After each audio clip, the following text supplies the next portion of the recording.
Speak tonight. If you could please go ahead and fill out your public comment card and turn it in. Is there anyone here who plans to speak? Raise your hand. Just one person? And probably Ms. Gellert. Okay. Anybody else?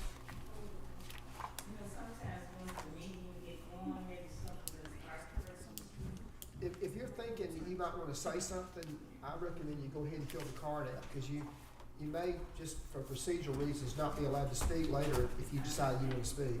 You can always change your mind if you don't want to speak. All right, so anybody else have a card to turn in? We have Ms. Gellert. Okay, thank you. Thank you, Mr. Chairman. Is it time? It is time. Okay. All right. I would like to call this meeting to order. And this is, I guess, what we refer to as the hearing Yes, meeting. that's correct. And you have, members of the board, you have the proposed agenda before you. I propose we add the following items to the agenda before the public hearing to provide context for the public hearing. The first being the reason for the public hearing. Second, an update on the project. And the third being an update on the plan of finance. Now, I'm going to repeat that. We add the following items to the agenda: the reason for the public hearing, an update on the project, and an update on the plan of finance. Do I have a motion to approve the amended agenda? Does anybody would make a motion to approve the amended agenda on the board? So moved, Mr. Chair. Okay. Do we have a second? Second. Okay. We have a motion, a second. Is there any discussion? So you are going to do this under between 4 and 5 is what I'm Yes. understanding. Between 4 and 5. So the financial overview won't address that issue? It may address the issue, Okay. but I'm saying is just in case. just in case we want to make sure that. So, Mr. Chairman and PFA member, just for clarity, what will happen tonight is after you adopt your agenda as amended, we will go over the reason for the public hearing, and then we will go into the project overview and presentation, and then the financial overview and presentation. Then we will move into the public hearing portion of the public hearing, which sounds redundant, but then that's when we will call on speakers to address the public hearing, close this out, and then the called meeting. All right. So it seems like we're just really adding one thing. The Yes, reason that for the is public correct. hearing. Yes, Okay. just the reason So for the hearing. adding the reason for the public hearing to this, we've had a motion and a second. No, there's no discussion. All in favor indicate by saying aye. Aye. Aye. All opposed? No, I hear none. So that's adopted. Okay. Now, the reason for the public hearing. So the reason for the public hearing tonight is there was a requirement when the legislation was put into place that there be a public hearing prior to the resolution authorizing any of the revenue bonds. We are here tonight to hear that presentation and to go over that resolution. Thank you, Mr. Chairman. All right. Any of the board members have any comments? Yes. No? Okay. All right, so at this time, the next item on the agenda is project overview presentation.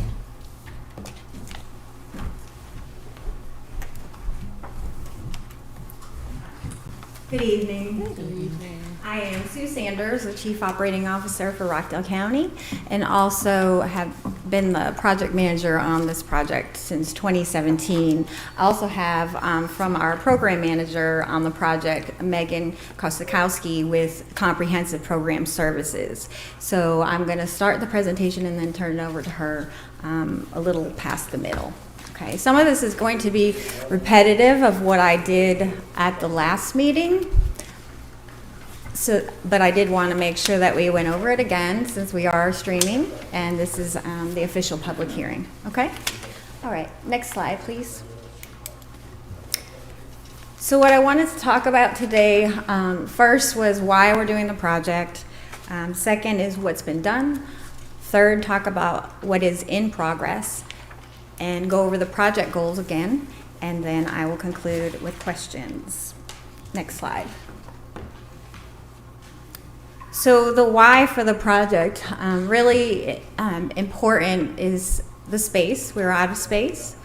We are in desperate need of security and technology upgrades throughout the complex. We have some ADA compliance issues as determined by the Department of Justice several years ago. And we also have structural issues in the administration building. We actually have beams holding up parts of the building. In addition, aging infrastructure throughout with multiple different buildings of multiple ages. And then parking. So parking is an issue here. If you come down here on a court day, even not on a busy court day, it's a scramble to find parking. And oftentimes people that are here for court are taking up spaces in the city lot, which impacts the merchants and the business in Old Town. Next slide, please. So what we have done so far, so this is not a new project or a new need. This has been going on. There's been multiple studies dating back to 1994. The most recent studies were done in 2020 and 2021. In May of 2022, 19.6, the voters voted, and 19.6 was designated from the SPLOST that passed for this project specifically. In May of 2022, the Public Facilities Authority legislation was passed. We also went, following that, we presented the project to Moody's, who is our funding, and Mr. Corbin can talk a little bit more about that, but we did receive an upgraded bond rating from that presentation to Moody's. And we also assembled a task force. Next slide. So in 2022, we assembled a task force, and the members are listed on the screen. You know, this wasn't our first task force or committee on this project. We learned a lot since 2017, and we have tried to be methodical and take our time. And we came back with this task force, very intentional, the people that were on there, including judges and the sheriff, to make sure that those parties were represented when recommendation was received by the Board of Commissioners. So those are the members there, and their goal was to provide a recommendation, look at all of the studies that we had done as a county. Next slide, please. The task force held public meetings from April to December of 2022. They worked with an architect, Jericho Design Group, and they met with the elected officials and department heads and went through the space assessments and multiple different concepts of, multiple different designs of where the buildings would be laid out. They toured different facilities to look at what other jurisdictions have in place, and then they completed their work with a final recommendation in January of 2023. So that final recommendation was presented to the Board of Commissioners in January. Next slide, please.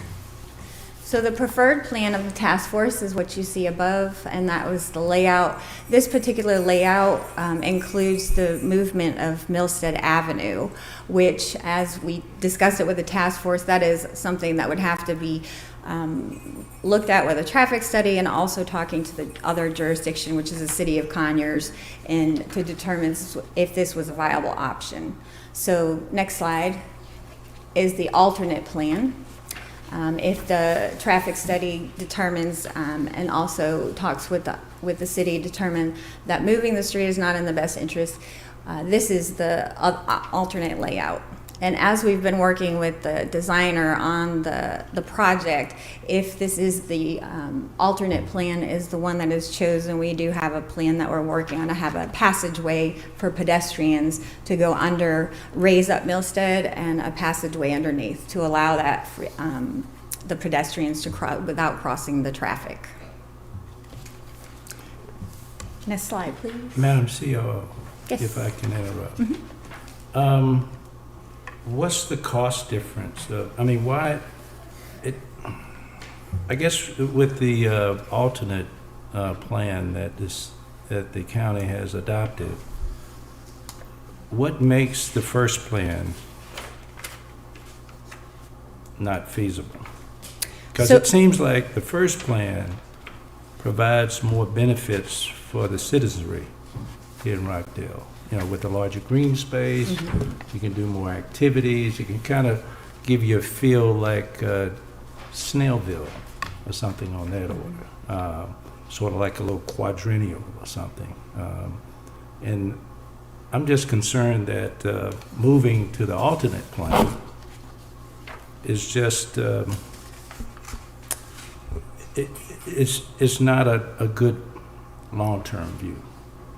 So that the final determination has not been made. We are waiting for the final results on the traffic study.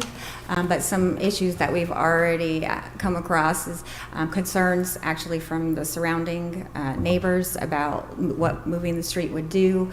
Also the impact to moving a street. It would be a huge disruption to Old Town. But the most important thing is Also, the emergency vehicle you're not- access. You're not So- getting rid of the street. How would that be disruptive?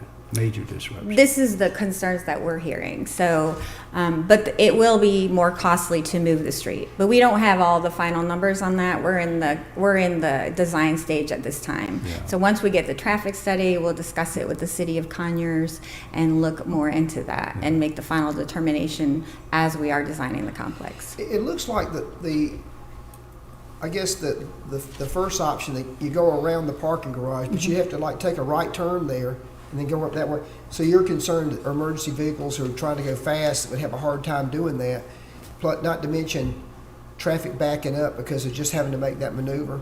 And I know it's bad enough at that intersection as it is, but you'd have to basically go around a building to get back to Main Street. Yes, we would have to change all of that. It's not out of the question, but like I said, we don't have everything in yet. We are working on the final traffic study. My concern is, I mean, this is a costly project as it is to get the amenities or the expanded courthouse as well as the new administrative building. I just think that we ought to find a way or make one to enhance how the citizenry can benefit from this. Okay, Other than the required services. great. Yeah. Okay, thank you. Okay, moving on to, also what we have done is the program manager contract was awarded to Comprehensive Program Services in March of this year. The design professional contract was awarded to Jericho Design Group in August of this year. And design kicked off on August 16th. You held your first meeting last month, and I'm going in chronological order. And then also the construction manager at risk contract was awarded to McCarthy and Barnsley in September of 2023. So that is where we are right now, and I'm going to let Megan go through a few of the slides. She is from Comprehensive Program Services, and I wanted her to talk about the team and what's going on at the current time.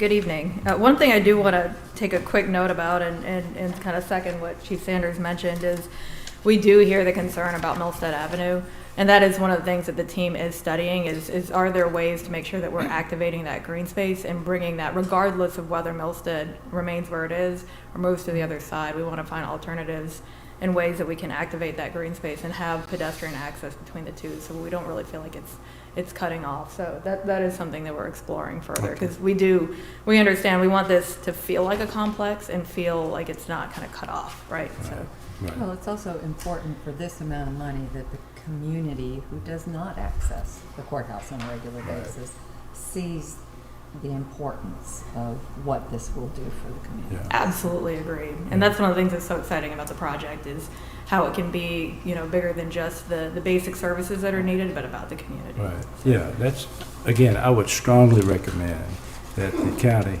consider that aspect of this development plan. Wonderful, noted, thank you. So as Chief Sanders mentioned, next slide please. I'm Megan Kuchikowski with CPS, or Comprehensive Program Services. So we're serving as the owner's representative for Rockdale County in the planning and implementation of this project. So we've got a team of advocates and subject matter experts as part of CPS to manage the project. So that includes Eric Johnson, our principal in charge, who started the company 25 years ago and has always really kind of cut his teeth on judicial and administrative projects throughout the state of Georgia.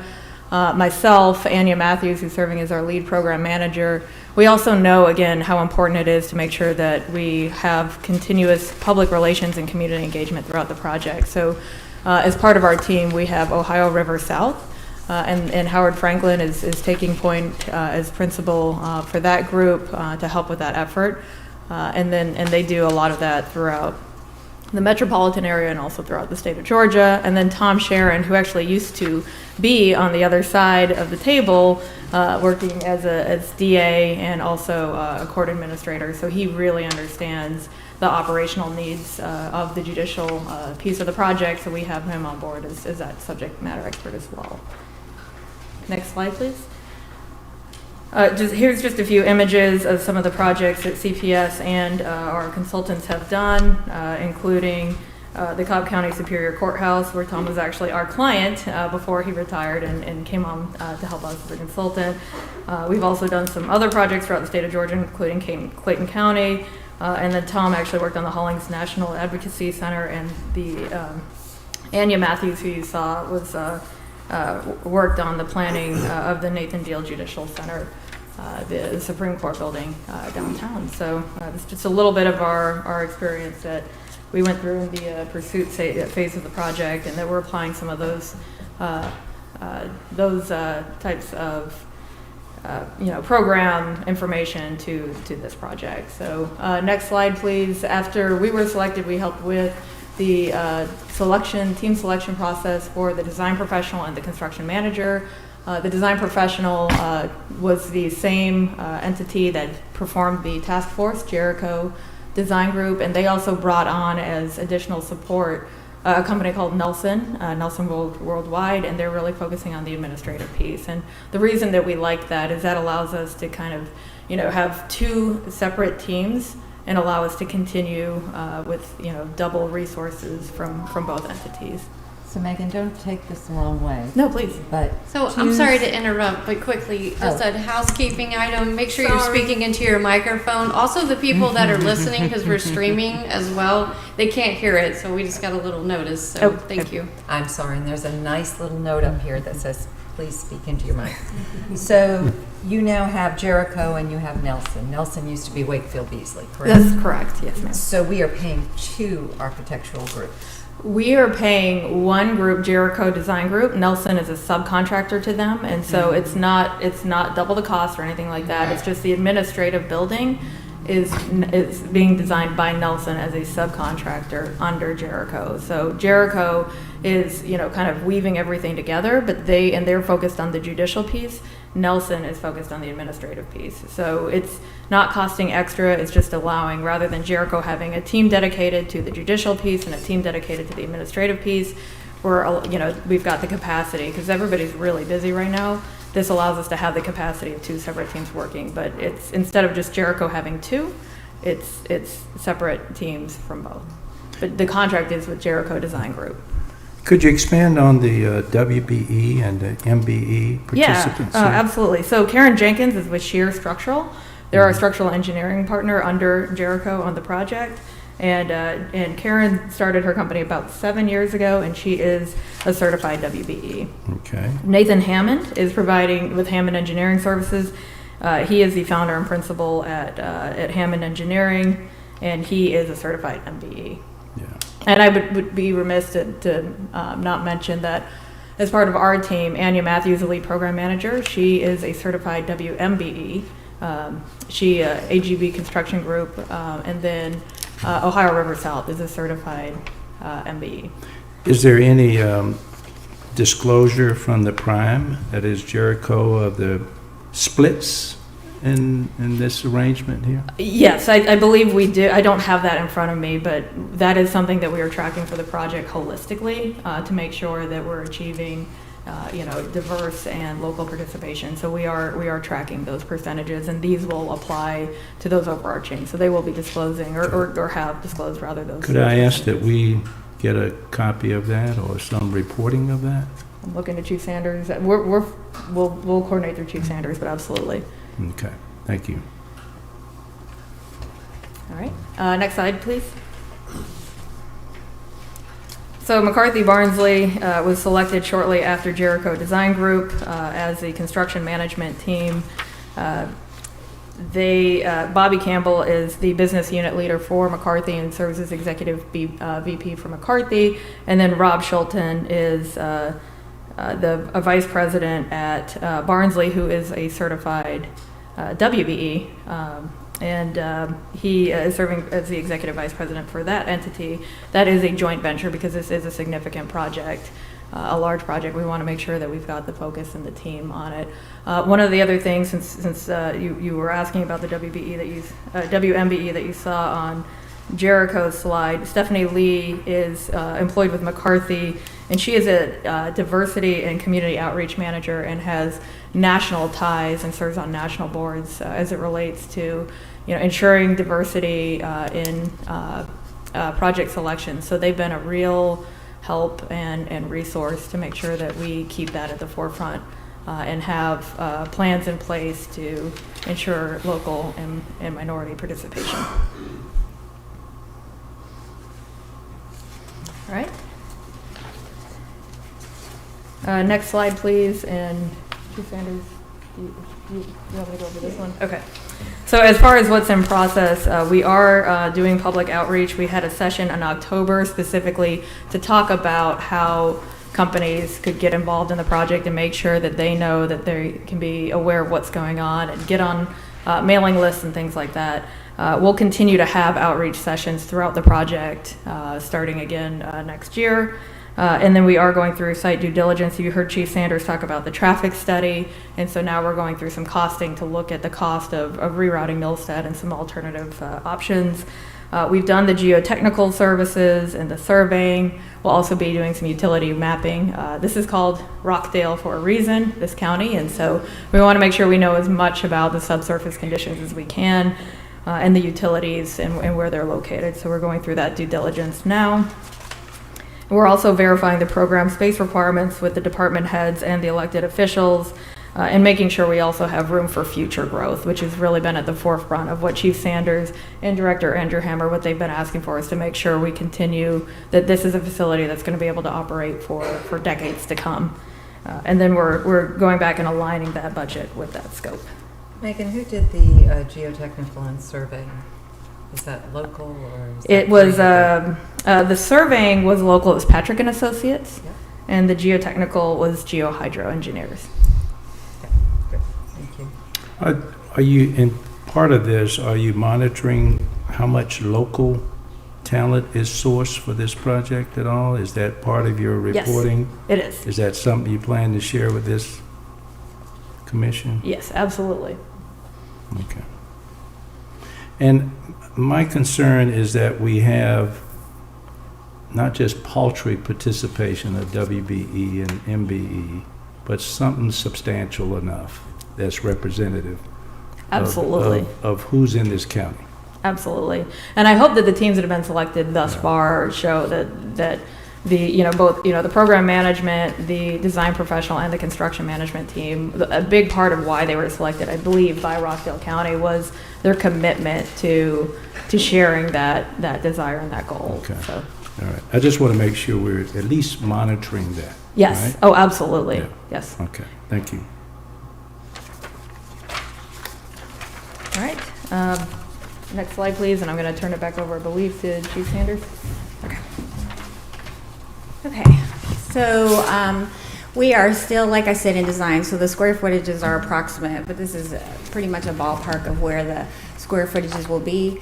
A new courthouse, actually that's new. Yeah, new courthouse is 95,000 square feet. New administration building, 81,000. Renovation of existing courts is about 54,000. Parking deck is 240 spaces, which is expandable to add another layer on should it be needed. However, the parking as a whole, there'll be about 100 spaces of street parking as well. So it's over 300 spaces in total for the project. Plaza and site improvements, demolition of the existing administration building. We are already working on, we've demolished 2 of the buildings that were vacated. We have another one that will be coming down soon, and then once the tax commission relocates, we'll take care of that. So the construction team will demolish the administration building when the time comes. I talked about the square footages. We are early in the design process. And we have gone back with multiple iterations with the design team, trying to, make sure that we're being efficient with the space. But as Megan mentioned, one of the things that we don't want to do is build this complex and be full the first day. So it's really important. We would rather do less for finishes, less things like that, but have the space from day one and be able to expand so that when we reach a new threshold and we do get a new judge, we have space to put a court in. We're not already behind when we move in. So that is really the space and the security and the parking and just being compliant are extremely important as we're looking at the project. Next slide, please. Oh, Before you go to the, yes. I have a question also. With the construction budget at 110 million, that suffices for both options? One where you move Millstead and one where you don't? So we don't have all the information back on Millstead. That would suffice for if we did a passageway, a pedestrian passageway. But we expect that the road movement would be more expensive, but we don't know how much more yet. And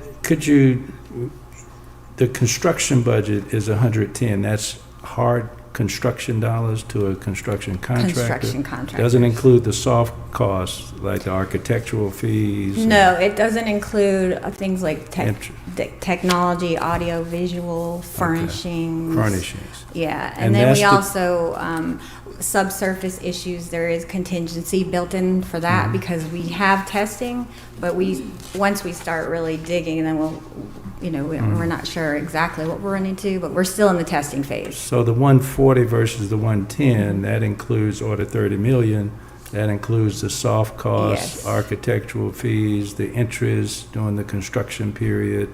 Everything, All of escalation that. costs for all phases. Yeah. It's fully inclusive of all of that, Okay. yes. Okay. Okay, I have another question. Yes. So the movement of the Millstead, that would bring it to the 140?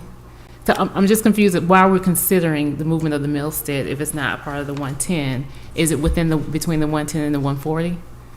No, that is not included, but we don't have a final cost on that. So if that was the option that was chosen, the commissioners would have to determine how to fund that. As you know, Okay. the cap for the PFA is 110, Yes. and the cap for the SPLOST is 19.6. Yes. And then we also, Mr. Corbin's going to talk about the split in the funding. But if that was the option that was chosen, the commissioners would need to determine with our financial advisor the funding. So this does not build in the movement of the road. But again, we don't know how much it would cost because we're still in the early phase. How soon will we find that or have that information? We should have that in early January. We're Early working on January. that, yes. And then we plan to meet with the city. They know that we're waiting on that as well. So would that be a cost versus versus the tunnel cost? Because the difference is the cost of the tunnel versus rerouting the street. And So the cost of the tunnel is approximately 3.3 million, and it's built into the 140. I thought I heard you say something about raising Millstead Avenue. How would you do that? So So- actually, if you look down Millstead, the grade actually goes down. So we would just be building up the road. Yeah. What would that do for the people that live on that street? I mean, where are you going to build the road? Oh, it would just be in front of our complex here. It wouldn't go all the way down the road.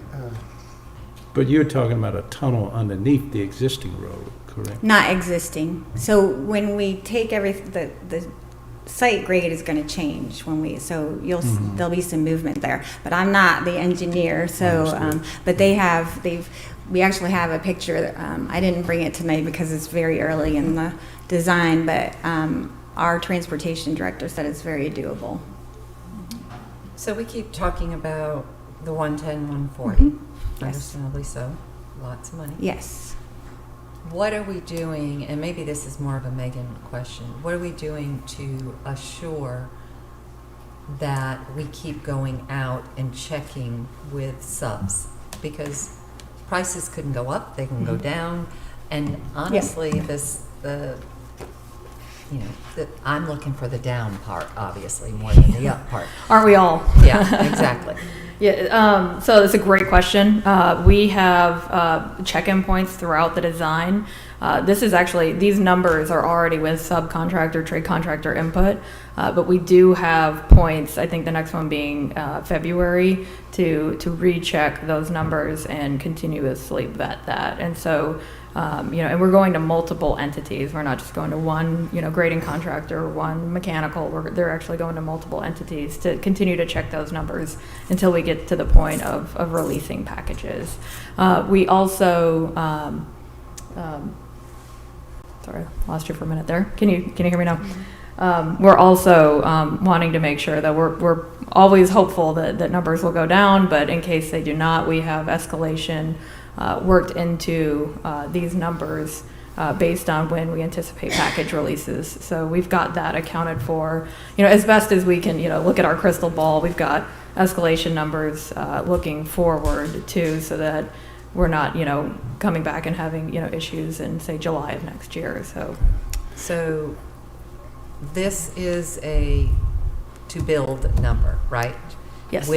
So no chance you're coming back to us and saying, oops, we're going to need more, because this is what do you want to call it? What's your terminology? Like a guaranteed max. Guaranteed right? max. This is a Okay. project budget. This Absolutely. is a guaranteed max, but because it's a guaranteed max does not mean it can't go down. My concern is playing with taxpayer dollars, very important. Absolutely. If it can go down, we would like to see that happen, Yeah. obviously. And I know Ms. Sanders does as well. That's not my point.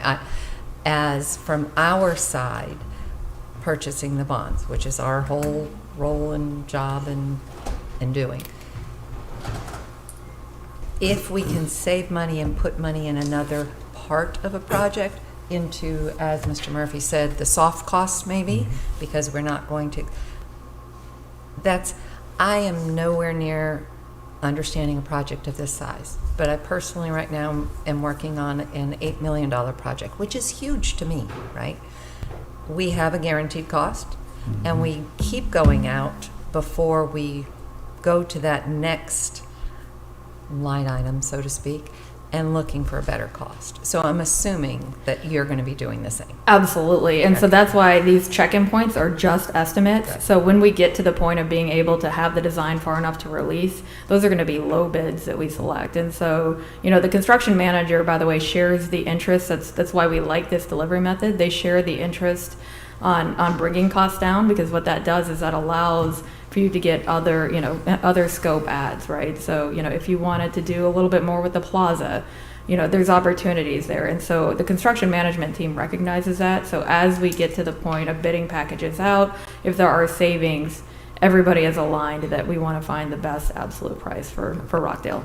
And I think that's important for people to hear. Absolutely. Because I'm glad you asked. Great question. And I did want to address on to your point about the minority and women-owned business. We have an equal business opportunity ordinance that the board is considering tomorrow, but we knew that was coming, and so we put in McCarthy Barnsley's contract a threshold that they have to meet, and I can get you those numbers. It's a certain percentage, so they have to meet that as part of their requirements. So we did that with forward thinking. We also had our first town hall in October. And it was at JP Carr, and we had to get more chairs and more tables out. So it was that well attended.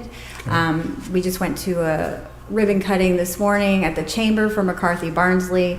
They are a member of the chamber now, so that they can be present in Rockdale. And that is Stephanie Lee's job, is to ensure that we have the local and the minority businesses represented. We do want to keep the tax dollars here, the SPLOST dollars, and all of the tax funds. Yeah. So that is extremely important to the Board of Commissioners. That is one of the things they keep stressing.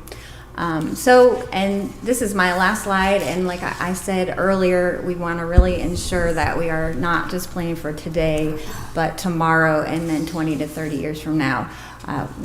This won't be an opportunity for a while, so we want to make sure that we are planning ahead. Sustainable design is another thing that we're looking at, not necessarily, all of the certifications, but incorporating elements that would apply, looking at things like solar and different avenues where we could potentially save money, but also have a sustainable facility. Being fiscally responsible, to your point, we do have, the program manager is on board to check the prices and all that. The construction manager at risk is sitting in the room when we're making changes to the design. So they alter the price. They can tell us, they can change their estimate right there or within 24 hours based on things that we're cutting out or changing. So that's been really important when we're in the meetings and talking through things. And then I already talked about the local and historically underutilized business participation. So that is all. That's the last slide. If you have any questions, we do have a website and all the updates are on there as well. The public or anyone can sign up for, you all should be on the mailing list, but emails come out periodically with updates. We will have another town hall coming in January. For this one will be for the we have two. The first one will be for the public. The second will be another vendor town hall to get more interest. So It would be helpful for me to sort of keep an eye, get an idea of what's next, if you will, is to have a timeline or something specified so that we can kind of get at least what the county is looking at. And so we can kind of see if we can work as close to that time frame as possible as in our role in this process. So that would be helpful for me. we can do that. And I do have one question. Sure. As they were talking about the 140 max, if we get to the point where we see that we are going to end up being over budget, what items are we willing to sacrifice in order to stay in line with the budget? What parts?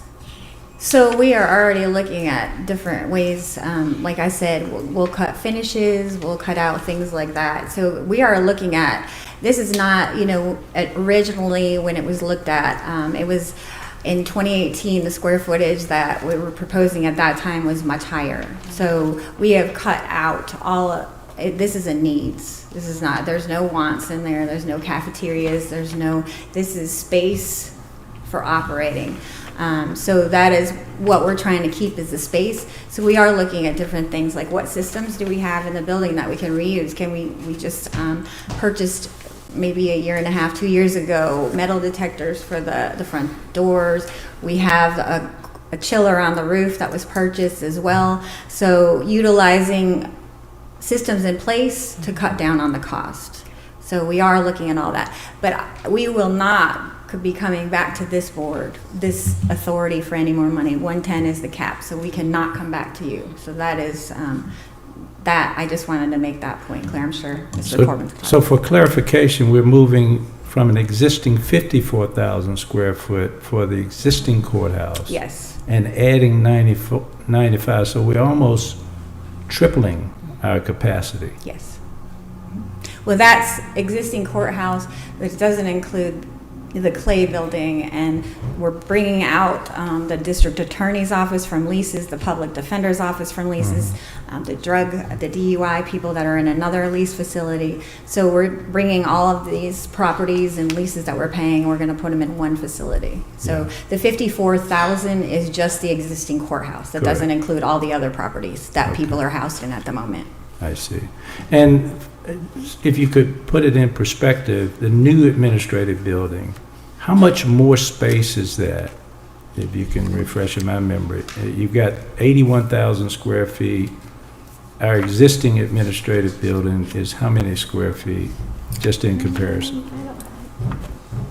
Just kind of getting an idea. Approximately 50. About 50% increase? 50,000 to 50,000. Yes. Okay, gotcha. Thank you. You're welcome. Any other questions? So does this conclude our project overview presentation? This is the project overview, yes. Okay, and are we ready for the financial overview presentation?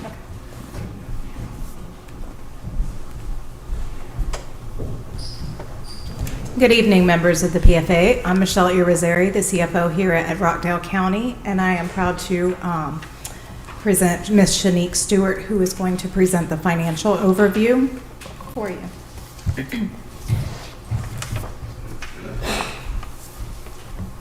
Thank you, CFO Irizarry. Can everyone hear me okay? Okay. Good evening, ladies and gentlemen. So my name is Shanique Stewart, for those of you who don't know me, and I am Vice President and one of the licensed municipal advisors from Terminus Municipal Advisor, and we are serving as transaction advisor on this upcoming transaction. So I do want to point out that as a municipal advisor, we do have a fiduciary duty here, and that means that it is our responsibility to serve in the best interest of the county and the authority. So as you are all made aware earlier by Chief Sanders, there's a critical need for this facility. Next slide, please. We're on slide 3. Thank you. Yep. So as you are all made aware, there's a critical need for this new facility. We have been working with the county for quite some time now to address this matter. So Terminus and the county have explored various funding alternatives, with the goal always being to get the most cost-effective and viable option to provide this facility to address the security and other issues that the current structure is faced with. So this evening, we'll be sharing that financial plan. And I do have David Corbin here with me today as well, and we'll address any questions that you have afterwards. So the county, next slide. Thank you. The county and authority intend to issue debt to fund the judicial and admin complex, which is currently estimated to cost $140 million. And you can see the scope of projects summarized here. Now, the funding strategy will include money from sales tax receipts, which was already voter approved and collection is underway. And we also have the issuance of revenue bonds by the PFA, which is what we'll be discussing today. So the PFA was enacted in 2022. You members were appointed this year by various county figures to serve the initial terms as seen in the next slide. Thank you. Now, with the creation of the PFA, this gave the authority certain powers to issue revenue bonds, given there are certain stipulations. One of those stipulations being that the maximum amount of proceeds cannot exceed $110 million. Excuse me, before you go forward. Okay, 140 is the estimated cost. I see 110 in bonds, SPLOS is 20, that's 130. Where's the other 10? The difference will be coming from the county. And we do also expect that these bonds may trade above face value at a premium, so you'll be getting, more than the 110. Okay, thank you. Depending on market conditions. And where is the county pulling this 10 million? Where is that coming from? General fund, I believe. So that's going to hit your ratios, right? Or how does that work? Thank you. So can I just repeat the question one more time? Yeah, okay, 10 million is coming from the county's pocket, right? Correct. So that's coming from the general fund? It's coming from fund balance, that's the general fund balance. That's exactly right. So what does that do with your borrowing, your ratios and all that stuff? Doesn't it affect your financial condition, if you will? Absolutely. That's a very good question, Vice Chair. The tax has actually been levied already. The millage rate was increased. This is the second year that it would have been put in place. So we have 10 million already collected. That's correct. It's already collected. And is that in a separate bank account, Madam CFO? Okay. It's reserved within the fund balance for this particular project. Okay, reserve in the fund balance is different from being in a bank account. Well, all of our money is in a local government investment pool or with various banks. They're segregated legally by account, not necessarily by account, but they're legally by purpose. So from an accounting standpoint, that money is encumbered for a very specific function. It may be commingled, but at the end of the day, if you look at our accounting notes and our accounting, it references that money has been set aside. Is that a happy place to be? It's commingled versus set aside in a separate account? It's as long as we're accounting for it appropriately, and our auditors have know where it is. Okay. And Madam CFO, are you fine with that? Yes. Okay. All right. Thank you. So in addition to the maximum borrowing amount of $110 million, the final maturity on the bonds issued cannot exceed 40 years. Next slide. So this diagram here depicts the transaction mechanics. So to explain how this transaction will work, a bond is basically a loan from bondholders to the issuer of these bonds. So the PFA is going to issue these bonds, and the bondholders will send the proceeds to the PFA, which does in turn go to the county. And the county and the PFA are going to enter an intergovernmental agreement, which means that the county is essentially going to pay the debt service on these bonds. So the county will remit sufficient payment to pay the debt service and the interest on the bonds to Rockdale County PFA, which will in turn remit that to the bondholders. And the subject asset in question, that stays on the county's books, or is that on this PFA's books, so to speak? So it'll be an entity within the county. Mm-hmm. If that answers your question. No. So More it is specific? right. So the PFA is a body under the county. Understood, yeah, So it will be in the county's audit. okay. So, Mr. Chair, if you would allow, we also have a bond counsel here tonight. If you would like to ask bond counsel your question, if you would like him to Who come is, to the who is podium. bond counsel? Right Oh, here. okay, Yes. thank you. I'm Tommy Rashford with Murray Yes. Forest Minister. Okay. Why don't you come up here? This is being streamed. Sorry about that. So I think I understood your question. When you refer to the asset, are you talking about the physical sort of property? The property that's being improved and Yes, the sir. new, So in this instance, the documents are drafted and title is transferred to the authority so the county can use future SPLOST proceeds if they chose to do so to pay down the debt. mhm, So it would be in your name, but the county would be responsible for payment. of everything, course, yeah. making the payments, maintaining the property. I'm trying to think of any other examples. We're just a but- conduit Yes, to sir. make this That- happen. That's Yeah. correct. Okay. Conduit who's responsible. Well, in the documents themselves, they actually carve you out of any personal responsibilities as it relates to the Oh. transaction. I'm sorry, I'm not worried about personal responsibility. Yes, There's ma'am. never you're going to get from me. Me either, so I appreciate that, but I'm sometimes. just saying the authority itself. I mean, Yes, ma'am. it's a back and forth, Absolutely. so there's a responsibility as a board to this. Yes, ma'am. Thank you, Tommy. So the payments for the debt service will, as you explained, be coming from the county, and that's going to be coming from, as David alluded to earlier, the property taxes that were already approved and will be set aside for this explicit purpose. Okay. Next slide, please. So we've been working with the county to estimate the impact of issuing these bonds. First, we will be issuing the maximum amount, as I mentioned earlier, of $110 million in order to make up the project cost. And we are assuming 30-year bonds, which are typical, but also less than the 40-year cap that I mentioned earlier. So we summarized a few other figures in this chart seen here. Average coupon of 5%, maximum annual debt service approximately $7.5 million, average annual debt service 7.3, and total debt service, which is your total principal and your total interest at the end if the bonds are held for 30 years, of $218 million. Also included cost of issuance, which is typical, 1.5% of proceeds. No capitalized interest, final maturity of January 1, 2054, which would be 30 years, and payment dates of January and July 1. So what that means is interest is paid twice a year, January 1 and July 1, and then principal is only paid once a year on January 1. So I do also want to point out here that due to the county's, prudent fiscal management, we were able to get that upgrade that was mentioned earlier from the rating agency. So we do think this will translate to more favorable rates when we do go to the bond market. Have you, I'm just curious, I know conventional is 30 years, but it's kind of like most of us familiar with the concept where you pay a little bit extra on your mortgage, you save a lot of interest and pay it off sooner, so to speak. Not necessarily advocating that here, but I'd like to see this, how does this look on like 25 years?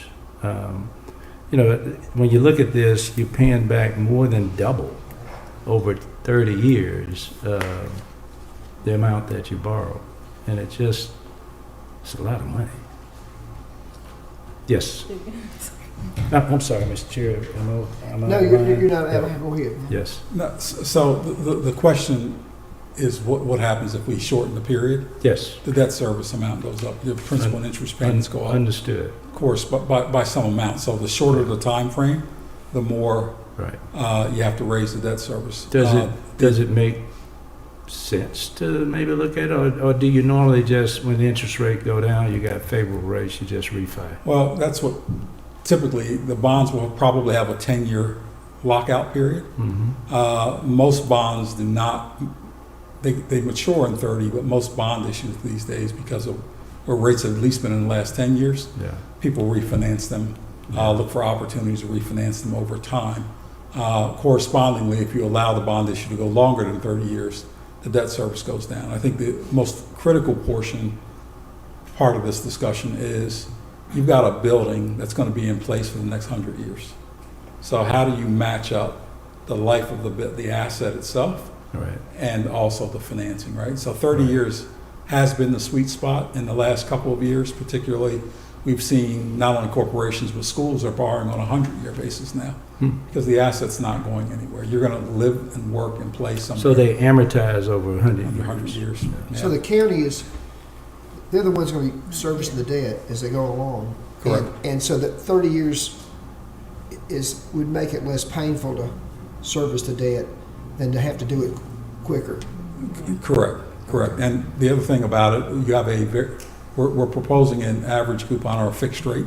So these bonds are in today's cost, even though 20 years from now, if rates are and I'm going to say if rates are not higher than 5% 20 years from now, I'll be a little surprised. But I mean, I don't, that's if I had a crystal ball, I probably would. We were surprised with 1% and 2%, 3% interest too. I was. Some of us are old enough to remember when Yeah. people had mortgages that were in the double digits. Yes. So again, I think what we've tried to do is balance between the other side of the coin for us is trying to figure out, talk about fiscal sustainability, is remember the county has to make this payment using taxpayer dollars, using millage, basically money coming from millage.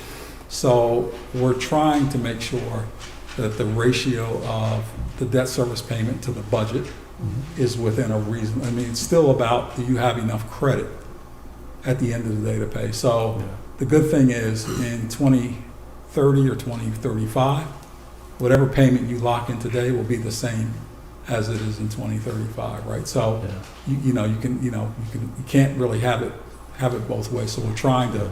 We think 30 years is a sweet spot. We may get to the market and come back to you and say, well, you can do a 40-year piece of paper with almost marginally not a whole lot of difference, but a lower payment, or 25-year, right? I don't know.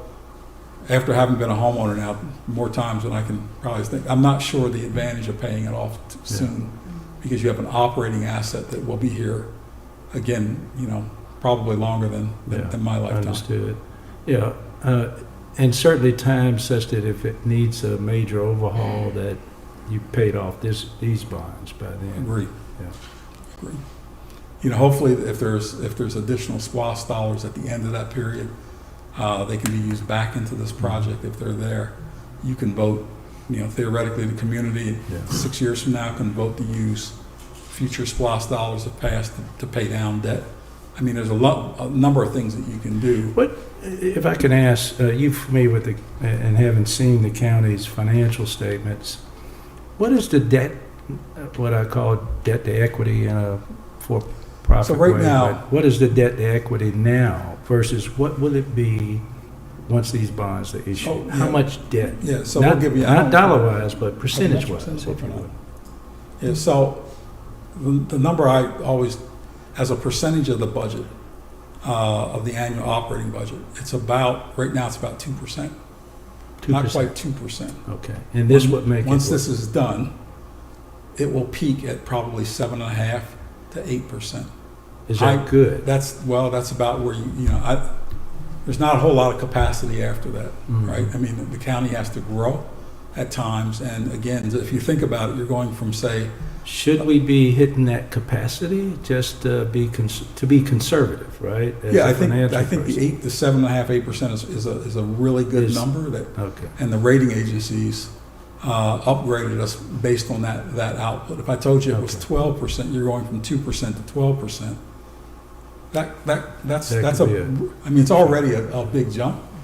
But, you know, the good thing about this is you have an essential function project. It's not like you're building a golf course or something that's frivolous. You're building an asset that will be a part of this community for a long time. So there's an explanation for why you go from 2% to 8%. And part of it is, quite frankly, it's deferred maintenance.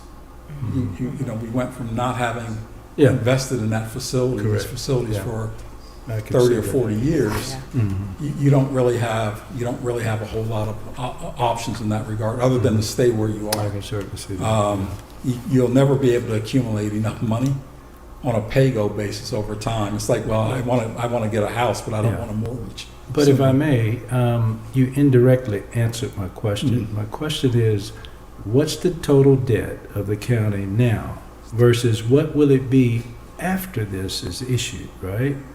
And what percent of the total assets of the county would be indebted? Yeah, I think it's going to be, I'll have to get back with you. I want to get you specific math, but including this bond issue, that the county's primarily, let's say it's 110, let's use that number because that's the max. Approximately there's $8 million outstanding now, roughly. Okay. So you're looking at 118 total. Okay. That has to be paid back over the next 30 years. And again, I'd like to see that in terms of what percent of our total assets we owe to our creditors. I will get you the copy of what that looks like. Now, maybe It may have been one of the CFO has that. presentations that we provided to you before. Okay. That debt to book is Okay. what you're looking for, Right. is in that book. I just don't recall the number off the top of my head. I don't recall But it's, seeing that. but again, if you only have $8 million in outstanding debt, Right. and you have, you know, Understand. the number is Right. significantly low. Yeah. Okay. Thank you. I would like to see that, though. Yeah, I'll make sure we get that. We did have that in another one of our books. I think I do want to get you the right figure, so we'll get that afterwards. So do also want to point out here that all of these figures that I mentioned earlier, they're preliminary and are subject to change. We won't know the final numbers until we do go to the bond market to issue the bonds. Next slide. Any other questions?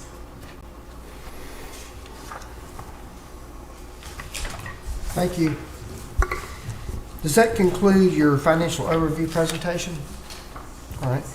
So at this time, we get to the part of the agenda for opening to the public hearing. And I'd first like to ask Jennifer to read the rules adopted by the authority for public hearings. All right, thank you, Mr. Chairman. All speakers must fill out a public comment card. All cards must be returned prior to the start of the meeting to the Secretary of the Authority. Public comment is limited to 3 minutes per speaker.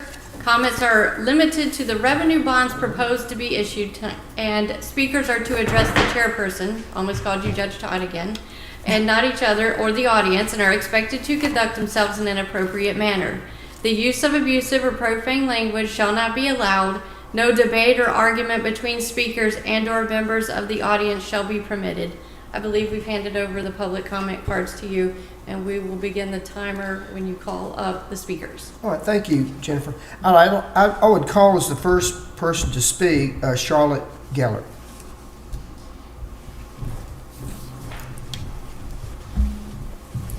Thank you, Mr. Chairman, Authority Board members, Charlotte Gellert. I'm sure y'all have this memorized by now, but for people who don't know, I'd like to read from Senate Bill 638 that our state legislators passed without voter input. And I think it's ironic that now the total construction cost is $140 million, which is exactly the amount that the voters voted against when it came to a vote for the courthouse. Line 137, these are revenue bonds, and the authority provided, however, no revenue bonds shall have a maturity exceeding 40 years. And someone calculated at 6% interest, and I now see they're calculating with 5% interest, it would be an additional $53 million in interest from 30 years to 40 years. Line 156, the authority shall determine that the project financed or refinanced So I guess that means that you can refinance this bond just like the Water and Sewer Authority bonds have been refinanced for 30, 40, 50 years. With the proceeds of the revenue bonds is self-liquidating. Self-liquidating would be like a hospital authority, a stadium authority, an airport authority, a solid waste authority, water and sewer authority. However, this is a public facilities authority building a courthouse and administrative complex that is not self-liquidating. All revenue, the issue, on 170, the issuance of revenue bonds shall not directly, indirectly, or contingently obligate the state or the county to levy or pledge any form of taxation whatsoever for the payment of such revenue bonds or to make any appropriation for their payment. However, here's the however line, 175. Notwithstanding the foregoing provisions, this act shall not affect the ability of the authority and the county from entering into an intergovernmental contract pursuant to the county agreement to pay amounts sufficient to pay operating charges and other costs of the authority or of any project, including without limitation the principal of and interest on revenue bonds in consideration for services or facilities of the authority. Thank you. Thank you. All right. The next person who will speak is Corliss Turner. Good evening. My name is Corliss Turner. I'm the founder of Voices for Rockdale, which is a citizen group. I wasn't going to speak, but Ms. Hotchkiss, she mentioned about playing with citizens' money. Let me tell you how they played with citizens' money. In 2018, the citizens voted against $140 million. From 2018 to 2022, the county knew this project needed to be done. Did they save for it? No. 2022, Commissioner Williams said that they need to raise the millage rate from 16.69 to 18.69, which equals 6.6 million that they need to show they qualify. You go to buy this house and you don't have the money for when the underwriter writes, so you go get it from over here. The repayment of the debt is going to be with tax increases every year. Let me show you something else. The election board was over on Parker Road, county property. And the storm water and the development was over here. We are now on West Avenue paying $29,000 a month for lease. We can send you this. We have it through an open records request. We can send you the lease with the payment. I don't think this is right. You all need to really think carefully of this. And also, Mr. Corbin, I don't want to do an open records request. Can you send us that budget as well, or will you all charge us for it? Thank you. Thank you, Ms. Turner. The next person who will speak is Larry V. Cox.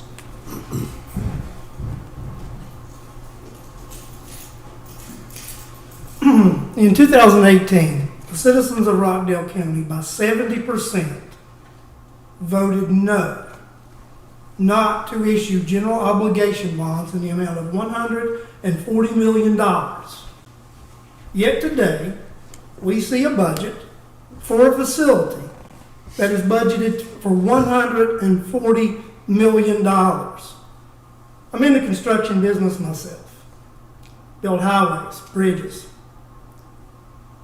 Cost continues to go up. You're not going to find those decreases in this.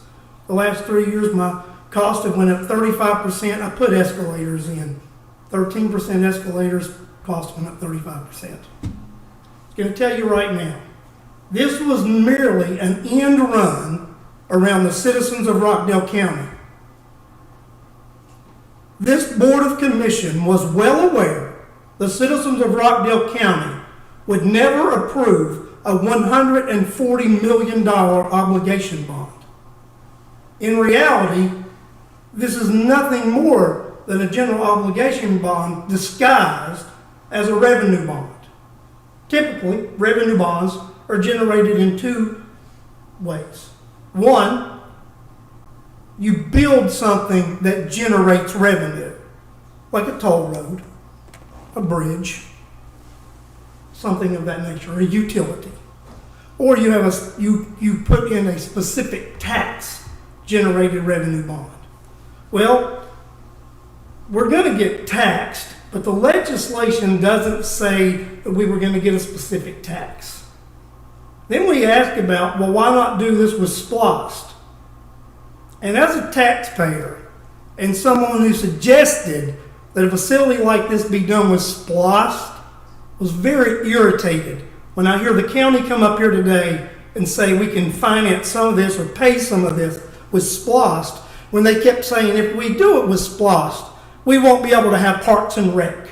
We won't have this ability to buy police cruisers. We won't have the ability to buy fire trucks. But yet today we have county officials or county representatives come today and say, well, we can maybe use SPLOST in the future. There have been citizens that have presented plans to this county and to the citizens of this county that we can do these projects for under the amounts that are being presented today, and they have been ignored by this administration. I intend, with legal counsel, if you approve these bonds, when they go before the Superior Court judge, there is some legality that your facility may not be able to really issue these bonds. Worst case scenario, we hold it up for a year, we defeat this. Thank you. Thank you. Okay, we only had 3 speakers who asked to speak, so we're finished with this, the speaking part. Are any of the members of the authority have any comments they'd like to make? Nobody? Okay. Well, at this point, then we're closing the public hearing. We're concluded with that part of the agenda. At this point, we're going to move into our regular meeting. Yeah, so if you could adjourn the public hearing and then call the called meeting to order. Okay. All right. Is there a motion that we adjourn the public hearing? So move. Is there a second? Second. All right. All in favor? Aye. Aye. All right. Then the meeting is closed, or the hearing is closed. All right. So next item on the agenda is to call the meeting to order for our regular meeting. And the next item is approval of the agenda. Do I have a motion to approve the agenda as presented? So moved. All right, we have a motion, and we have a Second. and we have a second. Excuse me, Any Chair. discussion? Yes, ma'am. Is there a way to take a break in between the 2 meetings? Would you Or do like to we- take a break? Maybe 10, 15 minutes, yes. Okay. If the chair wishes to, yes, you can. Why don't we adjourn. take 10 minutes? 10 minutes, yes. Okay. Thank you.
couple more minutes till we... I think we do. Where we had left off was the approval of the agenda, and we were on to approval of the minutes, but I think we have, maybe a minute left? And then we will, okay, So then we'll be ready to call the meeting over. back to order, yes.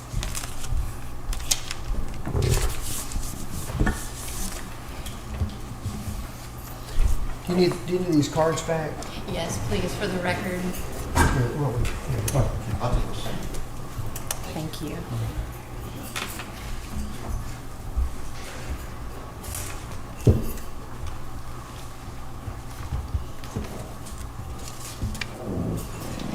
I think we had our 10-minute break. Yes, we have, thank you. So we have all the members here. So I'd like to call the meeting to order. And the first item on there is the approval of the agenda. Do I have a motion to approve the agenda as presented? So moved, Mr. Chair. We have a motion. Do we have a second? Second. We have a second. Any discussion? All right, all in favor, say aye. Aye. All opposed? All right, the ayes have it. At this time, we move to the approval of the minutes. Do I have a motion to approve the minutes from the September 13th meeting? So moved, Mr. Chair. All right, we have a motion. Is there a second? Second. We have a motion and a second. Is there any discussion? All right, all in favor of approval of the minutes indicate by saying aye. Aye. Aye. Any opposed? There's no opposed, so the minutes are approved. Mr. Chair, do we need to sign these now? I know we just signed the was it last week? I think those are our Yes. copies. Yeah. Okay. Do What we? was that thing we just signed? Yes, I have the originals for you to sign at the conclusion. Okay, gotcha. Yes. All right, good. Thank you. Okay. So at this point, we have a public comment So that section. does not need to be on there, that is Okay. all me. I All just right. realized we got out of a public hearing and more public comment, so All right. I apologize, Mr. Chair. So We we'll- can simply strike through this. We'll just strike through that at item 4. So the next thing we go to is authority comment. I want to ask the members if they have any comments they would like to make, and we'll start on the right. As a representative and a citizen of Rockdale County, I am very thankful for all of you coming out this evening.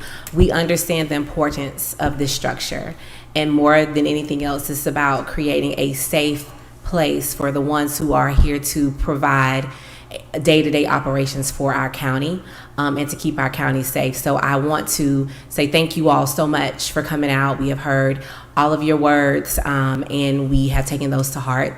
But at the end of the day, we are here to make sure that we provide, once again, a safe place for our day-to-day administration to work and operate and keep our county safe and functioning on a day-to-day basis. Yeah, I'd like to make one comment here. I know that next on this agenda is approving the bond resolution. And why, I guess I need clarification as to why is it necessary that we approve this now? So when we get to the point of the discussion of the resolution, we will have bond counsel go over all Okay. of that information for you. Thank you. But other than that, I have no further comment, Mr. Chair. All right. I appreciate all the work that went into all this planning, and I listened to what the commenters said about the fact that some of these objections are being made are actually good ones, and it's something you should think about, something we should think about. I was listening to just to see if there's anything new said, and I'm not sure if there's anything new said. These are things that have been said, and they've said very well, and they've been considered, but I'm not sure if there anything new was said tonight about this. I expected everybody had 3 minutes to speak. I expected everybody to want more time, and some of the speakers didn't take all their time. But I will say this, that the fact that the speakers that came here tonight cared enough to be here and just speak their mind and say what they wanted to say, you can't do anything but applaud that, because you think about this, particularly when you buy a house and you have a mortgage, and you have a 30-year mortgage, and then you look at how much you're going to pay over the course of a 30 years, it just makes you want to cry. But people just don't have that much money to put down to buy a house and pay cash for it, unless you're able to buy some kind of fixer-upper and then fix it up and hope the real estate market goes up. You just can't do it. So sooner or later, I think every county kind of comes to this point where, you got to find some way to buy a new courthouse. And it's the kind of thing that you do about once every 100 years if you do it well. And I was thinking about these bonds, were being paid off in 30 years, and I'm 69 years old, so I probably won't see the day that these bonds are paid off. But hopefully I'll get to see a courthouse built, and I'll be proud of it. And I think that some of the questions that were asked some of our authority members today were really good questions. I was impressed. Yes, I agree. And it took a lot of thought. And some of the things that were said just about the fact that we're going to have this vote right after hearing the comments, right after having the hearing, was interesting. But I think it's important to note that these are some of the same arguments that have been heard and said for a long time. It's true that the voters had voted down this, but it was actually, this is being financed a little bit differently than what was in the thing that was voted on. And I think that it's based on that the authority was created, and we're going forward maybe to issue bonds and build a courthouse. But I just want to thank everyone for being here tonight. I want to thank everyone that cares about enough to do their job, and particularly the authority members who are doing this just out of public service. And I really appreciate you being here. Thank you. And I might add, this vehicle that the Public Finance Authority is much like all other counties or municipalities when they seek to build a structure, courthouse, administrative building, whatever it is, that they typically go through this type of structure to issue bonds to finance what they want. But go ahead. Well, it seems I've asked a lot of questions already today, so I don't know how much more I need to speak, but I want to echo what I've heard is that it's always heartwarming, whether we agree or we don't agree, to know that community members come out and that they're interested, because I wouldn't be sitting here if I didn't believe in Rockdale County. And I think this is an amazing place to live.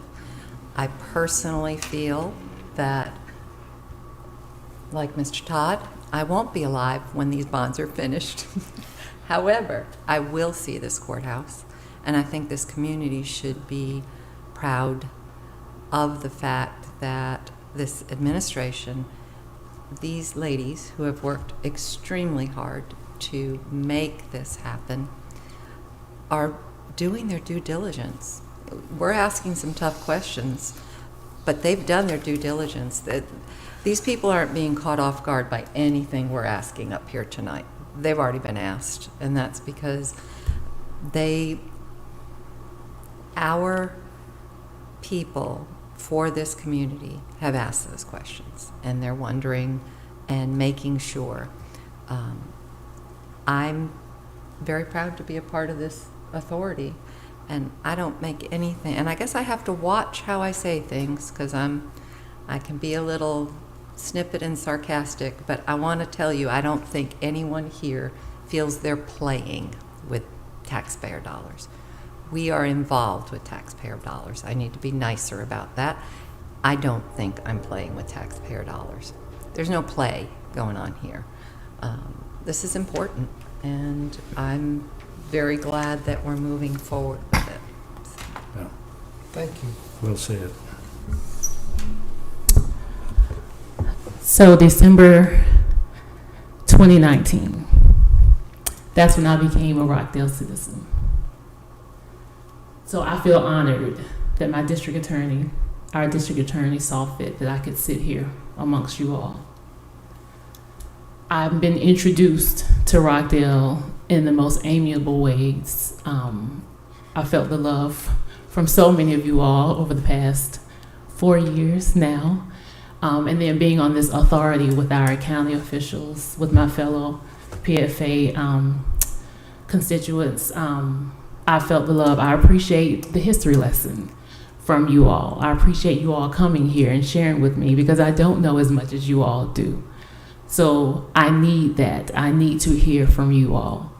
I appreciate Ms. Stewart giving me a one-on-one so that I could fully understand what was going on. I appreciate the one-on-one when I couldn't come to the meeting before and they sitting with me and answering many questions because I don't take this lightly at all. You all may have seen my 3-year-old, my 7-year-old, my husband come here. God willing, we'll be here for as long as some people in the back have been here. And so I don't take these decisions lightly because I value you all here. I value what you all have built here. That's why I am here. So I'm here to listen. I'm here to learn. And I hope I continue. I hope I will make the right decision. Thank you. Thank you. On the agenda, there's an item that says unfinished business, and I believe we have none. We have none. All right. So under new business, Yes, we have the resolution, and we've got Tommy who's going to come up and talk through it.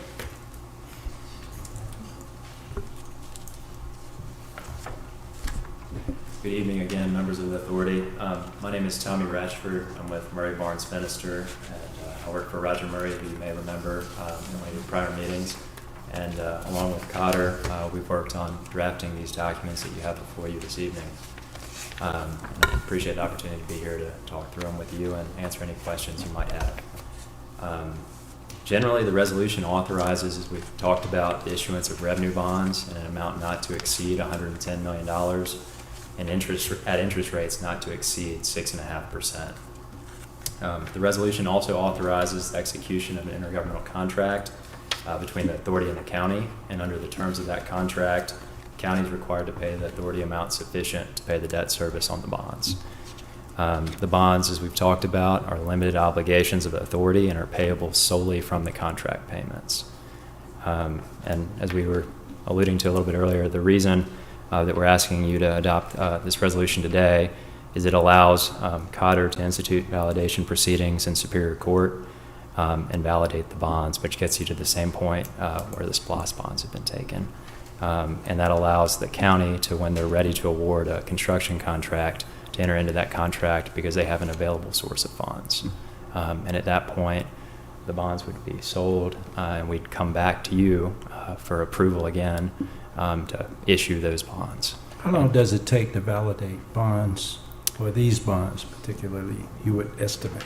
It typically takes 3 weeks. You have to 3 run, weeks? Yes, sir, because you have to run notice in the paper for the 2 weeks preceding a hearing date. Mm-hmm. And so Cotter would work with the court to see when they might be able to accommodate a hearing, and then that would be published in the Rockdale Citizen for 2 weeks preceding that date. So if we vote to approve this resolution, would it be fair to say that our work would be substantially done? Not necessarily. I think it's kind of... We give the green light when we do so, correct? Yes, sir. You're giving us the green light to proceed with validation and the concept, the framework of the bonds that are presented before you within the parameters that have been discussed. as I understand it, I think I called and talked to Roger Yes, sir. about this, and he because I was kind of concerned about that too, and he said that what this does is it is to authorize the pre-validation and then the process of trying to sell the bonds, and but actually the final I guess the final signing of the bonds would come sometime in a few months. Yes, sir. It would be based on sort of market conditions and timing, yes, sir. But you're right. It allows for the proceeding with validation, and we'd come back before you again to ask you to sort of approve the terms of the bonds. We get there, and then in the meantime, I think there's a question of could you all have additional public hearings? Could you have additional meetings? And the answer is absolutely yes. So if the question was, is this the point of no return? The answer is no, it's not. That's correct, yes, sir. Okay. And that's what, as I was alluding to, the supplemental bond resolution would approve the final terms of the bonds, and that would be in a few months' time, if that were to be the case. And this is kind of the natural progression of a bond issue, and it's how we proceed through it. But I'm happy to answer any questions that y'all might have, or do my best to do so. Yeah, I guess my question, another question that is that I'm not so sure whether I feel as if I've got enough information. Some of the questions I've heretofore have asked, I don't think that I've got complete answers for those questions as yet. So I'm not so sure whether I'm ready to approve these, quite frankly, today. I understand that, and I'm happy to answer any questions you might have that I'm able to answer. But as I mentioned, it's not the final say-so, as the chairman alluded to moments ago. Yeah. So can you, by the way, I've already mentioned this a couple times, but the sinking fund Yes, ma'am. term is just a terrible term, but, so. Sorry. I know it's not your term. The term's far older than you, but just kind of hits me wrong. Yep. The funds are placed into a commercial bank of the authority's choosing, correct? Is that how I'm reading this? The supplemental resolution would provide for a paying agent and a custodian, which David and his team would work on. Yeah, so typically how it works is those monies, the county will make contract payments to the authority. Mm-hmm. Those funds will then be put into a segregated account with a trustee or a paying agent in this case. Right, so it's a separate third party that will be engaged to hold those funds, which will eventually be paid to the bondholders. So sinking fund payment is basically your mortgage payment.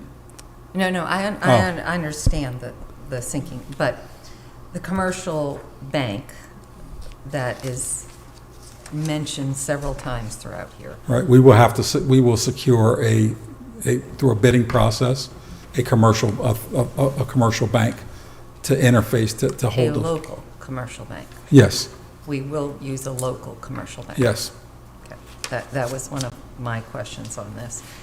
And obviously that comes before the authority to approve which bank, correct? Because it states in here over and over again that the commercial bank is chosen by the authority. Yes. Okay. So at some point, we'll get that back to us. Were you pointing at me? Yeah, well, no, I wanted to, once when the board members finished, I wanted to add maybe a little color to what Tommy's saying about some of the discussion here. All right, go ahead. I want Are you finished? Did you yield? Oh, I'm never finished, but you go right ahead answering that. Part of what we are trying to do is, when we talk about validating the bonds, really what we're asking you to do is allowing us to move forward and allowing us to at least set the box or the framework. I heard mentioned tonight, well, we're showing a 5% interest rate on the screen, but if you read the documents, we're showing you 6.5%. Well, some things are set in stone. The amount that you can borrow by state law, it's $110 million. We can't exceed 40 years. Those things are set. We go to the market 30 days, 60, 90 days from now, once the things start to line up, the interest rates could go above 6.5%. If that's the case, we can't do the deal, right? We're going to have to come back. We think right now in today's market, we've been using 5% for a very long time, but those things move. All we're trying to do today is to get permission to move forward with outlining what that box will be like with not to exceed parameters. Eventually, we're going to have to go out to the market based on those parameters and come back to you with actual terms that have to fit within the agreement that you're about to pass. So it's a second bite of the apple. But to get started, there's a legal process that Mr. Radford is describing called validation that we go through. If we can go through it in advance, it reduces risk at the end of the day. But it's only 3 weeks that the process takes, right? Well, you have to advertise it. You end up going through a a court process, right? Right. But when we go out and get a guaranteed maximum price contract, when we go out and tell investors that the transaction has already been pre-validated, and here are the parameters that we have to stick by. If we exceed those parameters because of market conditions, we aren't going to be able to do the transaction. So at least it puts us a framework around how we can operate moving forward. But you know that you provided the bond resolution, but there's a bunch of blanks in here, and you want us to vote on this bond resolution without the blanks. Well, do you want to explain why they're, yeah, go ahead. Which blanks in particular? Well, there are date blanks, there are the amount of money blanks, Yes, there are, so there's a lot of blanks. Yes, ma'am, that's in the form of the bond. And so that's what Mr. Corbin was alluding to when he's talking about the particular terms. Those aren't items that we know at this point in time, and we'd come back to you with a supplemental resolution with all those terms in it. As he points out, it's just kicking off the process and allowing us to proceed forward to getting those. But the bond will take that form with those blanks filled in with the terms that investors are willing to purchase the bonds at that time. So we're approving the form, really. Essentially. It's going to be filled in. Yes, It sir. can't be more than 6.5%. Yeah, that's the box you can't And exceed. it can't be more than $110 million of bonds sold. Yes, sir. Okay. But, and I trust you, gentlemen, I really do. I don't know you very well, but I'm going to trust you. However, you have to understand why there might be a concern about Absolutely. voting on something that has blanks in it, right? That, I mean, And I'm happy to go through each blank with I you would to agree with that. make you feel comfortable as it relates to those items. And I've got a copy as well. all right, let's do that. Okay. And it's not, once you Sure. filled in one blank for us, and then that's Understood. That's great. And Okay, so let's go to, are we all on the same page here? A bond resolution, this form, okay. And let's go to, I think the first one's on page 8 of the bond resolution. Page 8? Thank you. Yeah. first day, page 8, you've got the top, you've got the amount of money, we don't have the date, so I can write that date in. I know it's 2023. not necessarily. Actually, it's 2024. Yeah. Nope, see, I didn't know that. So each maturity will be different because they'll either be serial or term bonds. We're not sure. It depends on what the market is willing to sell. But each bond will be different. Each bond will be dated. The maturity date will change for each sort of coupon, if you will. So you could have one that was due in 26, 27, 30, 35, any sort of iteration of that. And then you'd have the principal amount for said maturity in the top right-hand corner. That's the principal amount. That you don't know yet either? So we know the total principal amount will not exceed $110 million, but we don't know the amount coming due in each year. So like each maturity, we know what the maximum can exceed. So we know it has to be less than that top dollar figure, but each one of those is subject to what the market will be willing to offer, I guess is the best way to put it. So that leaves the blank at the bottom. And I think there's with one the at the same. top left as well, the R number, that refers to the number of the bond. So you'll start with R1, and then it'll go through, if it's a 40-year deal, it'll go through 40 potentially. If it's a 30-year deal, it'll go through 30, and so forth. And then, yes, that blank is going to be a number that's less than $110 million, but we don't know the final amount of the bonds that are being issued. But as Mr. Corbin said, it has to be within the framework we've discussed.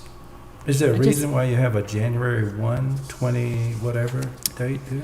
Yes, sir, because they anticipate, based on the numbers that they've run, having maturities on January 1 of each year and the year that the debt comes due. So you would close the anticipated time is to close January 1? No, sir. When It says closing date. Closing date is bracketed. We don't have a closing date. Okay. So. Okay, I see it. It's maturity date. That's right. Sorry, I was referring to the January 1 next to it. Okay. Yes, ma'am. Ms. Stewart, I think you provided this information in your presentation. Did everyone get this? Is this what we saw when you provided all the dates in the spreadsheet? That's right. These are preliminary numbers, as I mentioned now, and I think a lot of the confusion with the blanks, it's because we don't have these final terms as yet. So what you guys are approving today is essentially for us to, as David mentioned, move forward to go out to the market. Well, first, go through validation process, then go out to the market and get these terms so we can fill in those blanks. So, And what I showed earlier were the preliminary terms that we're looking at now. Right, okay. So the January that will fill in 1, each one of January these. 1, Okay. July 1, those are your interest payment dates. Principal is going to be paid once on January 1, and depending on when we issue the bond, so say the first payment will become due on January 1, 2025, and so forth. Thank you. and this is probably no one's. It appears to me there should be a pre-form that you're asking us to approve, as opposed to asking us to approve something, and it's not, there isn't one, I understand that. But that's where I think you're hearing a little bit of, I can't speak for any of our other members, but myself, a little bit of angst on, signing anything that has blanks in it. And I understand, so my fellow member here, why can't we just not say there's a resolution not to approve as what's attached, but to approve whatever this next step is? Just a sort of a paragraph or two type of thing, you know what I'm saying? Unfortunately, we have to be a little bit more specific than that. To enter into validation, you have to lay out sort of the particular framework that we've discussed. And in order to have that framework, you have to provide for the form of the bond with maturity dates, not to exceed principal amounts, final maturity, which has been provided. But the bond... Couldn't you just wrap that up in a 1 or 2 page document to make it more simpler for us to decipher? It kind of is 1 through 7, right? When I read that, That's a form, yes, sir. resolution and everything, this is the way I viewed it. When I was a judge, one of the first things I did, I think it was 1993 or 1994, is I started the first pretrial diversion program for Rockdale County. They still use that program. And I spent about a year working on it. It was my idea. And I had a bunch of forms that went with the order. Mm-hmm. And I viewed this bond here as basically a form. Is that you're approving the form that's going to be used. And as I understand it, you're hoping to get a better interest rate, so you won't have to pay as much back. Instead of 6.5%, you might get 5%, like you said. It could be somewhere in between 5 and 6.5. So it's not really possible for you to fill out everything in that form right now because you don't know.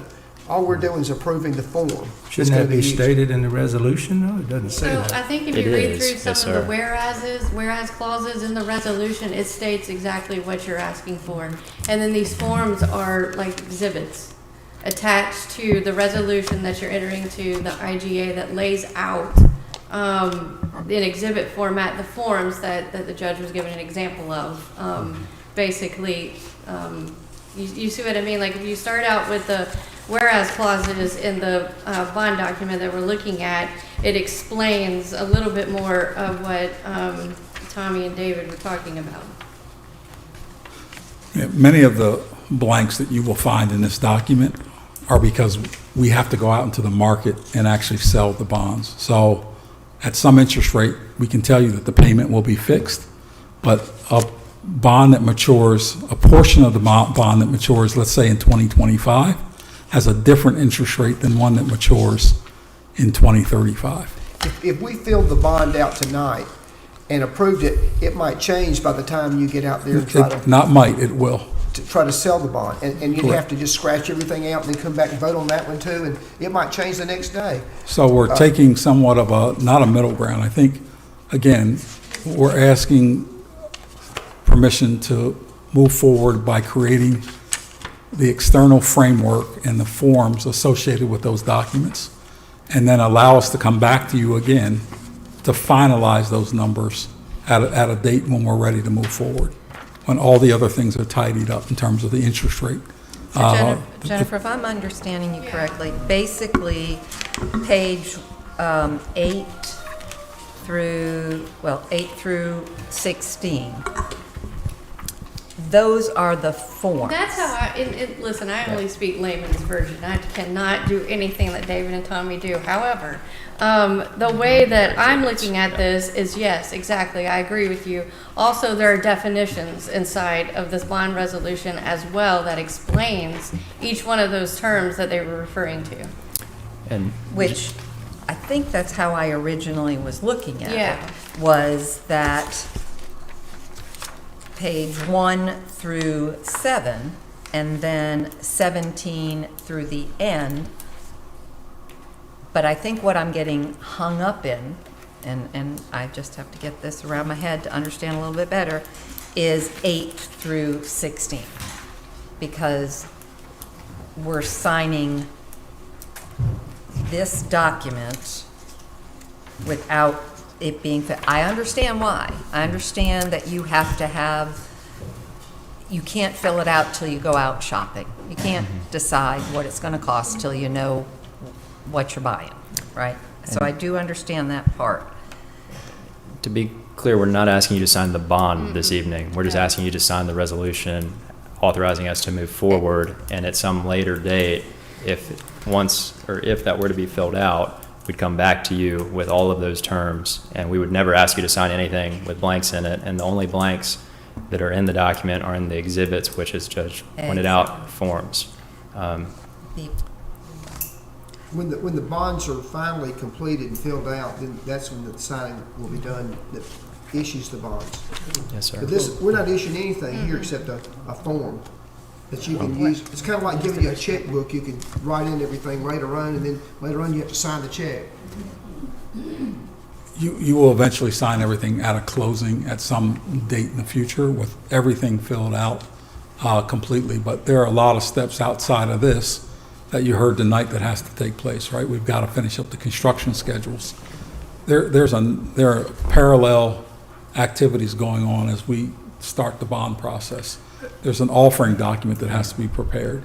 This document will be the basis of the bond document, other additional disclosure documents that were prepared going forward. So again, it's just, at the end of the day, it's an outline, it's the form, but we have to come back once all of that's completed for your final approval to have a closing. I'm sorry, Mr. Chair, but I guess with my analytical mind as a CPA, I'd like to see, we're approving you to go ahead with the project, right? I've not seen, other than just sort of the loosely described information here presented today, what I call a sources and use sort of schedule. Okay, here's the different pots of resources. Here's how it's going to be spent, right? I mean, we said there was $30 million of soft costs, but we haven't spelled that out anywhere. I haven't seen anything that spells it out, right? And then, the 110, that's a construction budget, right?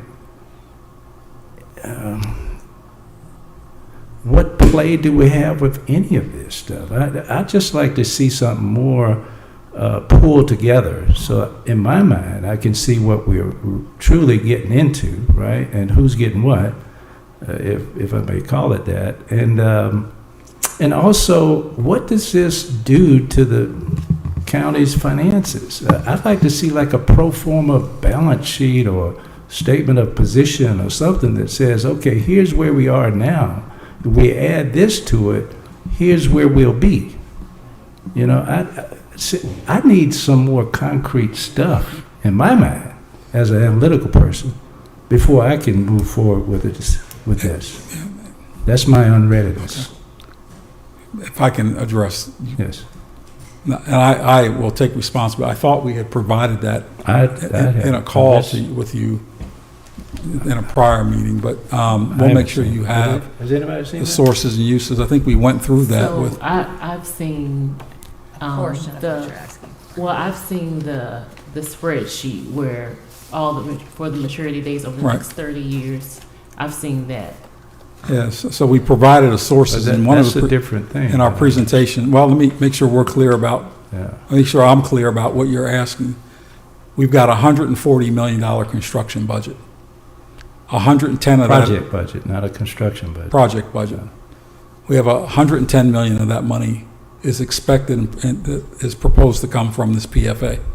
Right. We've got, and again, I'm rounding, another 20 million that's anticipated coming from the SPLOST proceeds. I get Right. that part. And It's you got just the disbursement side of the uses. That how it's going to be used. 110, I know, but what's the rest of it? Yeah. Specifically. Okay, so that's, yeah, we haven't, again, we haven't provided that portion to you. Well, don't you think we should have that if we're going to vote on this? Yeah. Go ahead. All right, so the breakdown, I'm going to give it to you in rough numbers, but $3.5 million for oversight, which includes your management services and the community engagement and public relations throughout the entire project. The architectural and engineering. And what is that? That is us. That is us. Who is us? That is CPS. Okay. And Ohio River South and AJB Construction Group. Okay. Excuse me, that's the program management function that she described very early on about the activities that their firm is doing for the success of the project. Mm-hmm. That's what that entails. We can give you that breakdown, but I would like that, please. All right, and then the architectural and engineering services is $7.6 million. So that's the design services, the engineering services, and the construction phase contract administration by the design professional to perform inspections throughout the project. The equipment, the furniture, fixtures, and equipment, AV, security, access control is $9.8 million. The testing, surveys, special inspections, construction materials, testing, existing conditions analysis is roughly $1 million. And the permitting, the commissioning, the building commissioning, so the building commissioning agent comes in and helps with the mechanical systems in the envelope to make sure that those are functioning in the way that they were originally intended. That is $900,000. And the owner's contingency for unforeseen conditions, like the subsurface conditions we talked about earlier, we found out as much as we can, but certainly we want to have funds for that or other unforeseens on the project. That is $5.6 million. Or the balance of 140 minus all those numbers. So. Okay. So $5 million of contingency? Yes, Is that sir. what you're saying? Okay. And so I didn't hear anything about capitalized interest and that kind of stuff. I didn't hear any of that. yeah. So the analysis that we did, it is economically, it is more feasible not to borrow capitalized interest as opposed to utilizing the cash that we have on hand to meet debt service requirements. Now, you do have an interest-only period for the first couple of years of the bonds. So it's better to use cash. And that's something the county is going to pay out of pocket, right? It's coming out of the tax that we've already levied. Okay. Yes, sir. Is that part of the 10 million piece that comes out of the county's pocket? It's it's in addition to. Okay. There's more than 10 million. In addition to. Yes, there's more than 10 million. Okay. So I think I'm really throwing up some questions now. I'm sorry? I've really got some more questions now. Yeah, sir, look, I would encourage you to I mean, ask. the 10 million, you're saying there's more than the 10 million that the county would have to come out of pocket with? No, let me make sure I'm clear. Okay, part of the puzzle, financing puzzle, all right? You got 110, you got the SPLOST 20, and then you got 10 coming out of the county's back pocket. So you're saying over and above the 10 million, the county would be... We are levying, let me make sure I'm clear. We are levying a tax that's producing... Understand, that's already been levied. It's being levied, and it's being collected. Okay. Right? And that, we're estimating a little over $18 million, $18 to $20 million of that tax being collected by the time it's ready to be used. Okay. That's not new money. It's money that will be sitting available to help meet project costs and to cover the interest payments. The interest-only payments. Interest-only payments. It is cheaper to do that, quite frankly, than it is to capitalize interest. And I appreciate because you're borrowing money to pay for interest, which brings your net proceeds down, which we're not doing in this case because we have cash on hand. Okay. All right. Does that make sense? That helps. Okay. Yeah. Yeah. But the project cost, if I may add, the project cost of 140, again, between now and the time we price these bonds, we get a guaranteed maximum price. Mm-hmm. This team, the county, are all working diligently to value engineer to get that number as close to where it needs to be.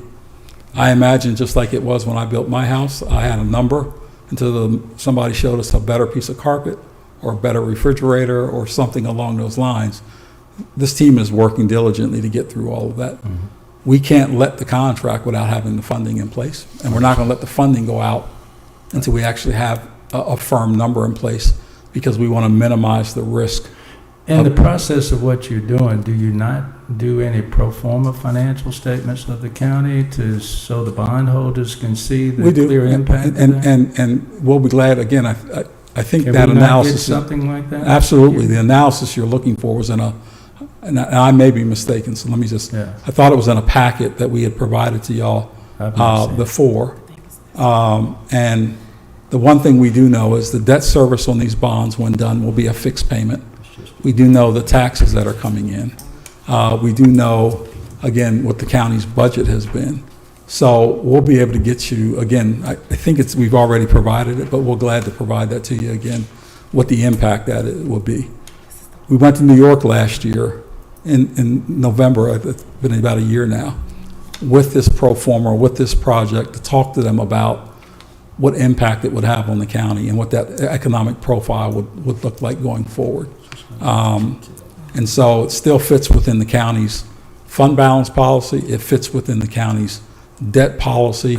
All of those things are in place, and we're adhering to all of those, which is why they rated us where they did. Okay. So Megan, hypothetically, I'm sorry. No, you go ahead. So hypothetically, if we did not vote to approve it today, where would that put us as far as interest rates, timeline? How would we measure up if we didn't approve? Well, we're always going to be subject to market risk until we go buy the car. We're always going to be subject to that risk. What we're trying to eliminate or minimize is when we do go to the market clearly sees the parameters that we're pricing under. Rather than go to the market and say, just give us what you got and let's figure it out, and then we bring it back to you and it may or may not work. We're trying to eliminate or cut down on what we think are risks going forward, so that when we get to the point when we price this bond issue, we understand, we're clear about what the parameters are, we're clear about the project costs, we're clear about the construction costs, all of this now. This is just the beginning of that process that we're trying to get through. So are you going to be able to provide the information that, if we vote on this today, and again, it's just to allow you to go forward, but you still have to bring it back to us. I'm assuming you can provide the timeline, the concerns that have been addressed here between that time frame, before you come back to us for the final.